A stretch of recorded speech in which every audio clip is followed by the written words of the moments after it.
Pour la sortie prochaine du second film de Sin City, on va se replonger dans le premier épisode, et plus particulièrement sur son adaptation.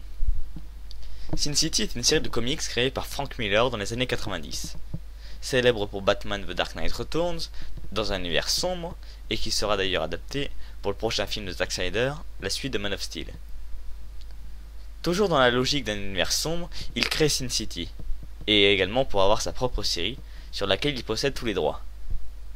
Sin City, c'est 7 comics, aux allures de polar, et au rendu graphique assez unique, tout en noir et blanc, mais avec quelques touches de couleur pour attirer l'attention du lecteur. Le film est réalisé par Robert Rodriguez. Il est l'adaptation du tome 1, 3 Le Grand Carnage, 4 Cet enfant de salaud, et quelques histoires du tome 6.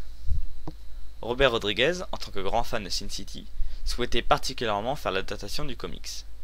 Mais Frank Miller refusait constamment, ayant peur de dénaturer son œuvre, ou que le cinéma ne permette pas de transposer l'ambiance si particulière de Sin City. Robert Rodriguez l'aurait donc quasiment harcelé, et pour le convaincre, il réalisa la scène d'ouverture. Au vu des résultats plus que probants, Frank Miller accepta, est crédité en tant que co-réalisateur, et fera même un caméo dans le film.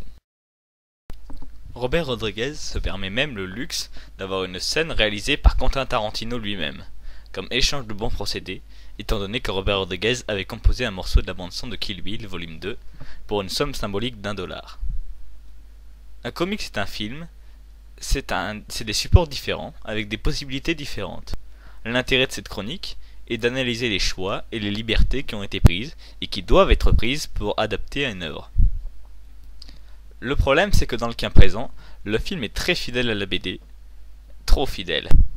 En réalité, on peut quasiment dire que le film c'est la BD mais avec les images qui bougent. Une adaptation, c'est un équilibre entre faire plaisir aux fans et ne pas perdre les néophytes en route. Et même si j'apprécie beaucoup le casting 3 étoiles, comme Mickey Rourke, Elijah Wood, et surtout Bruce Willis et Jessica Alba. Mais en réalité, cette adaptation n'a que très peu d'intérêt. On peut supposer que c'est Frank Miller qui est à l'origine de cette quasi-copie conforme de sa propre œuvre, ou alors on peut mettre ça sur le dos de Robert Rodriguez, qui n'avait pas d'imagination. Mais quoi qu'il en soit, une adaptation doit refléter le style du réalisateur et sa propre vision des choses.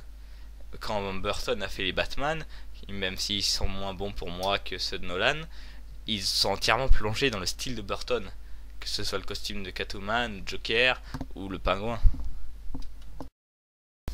Cela reste Sin City de Frank Miller et non pas Sin City de Robert Rodriguez, alors qu'en tant que réalisateur, il aurait dû s'approprier l'univers.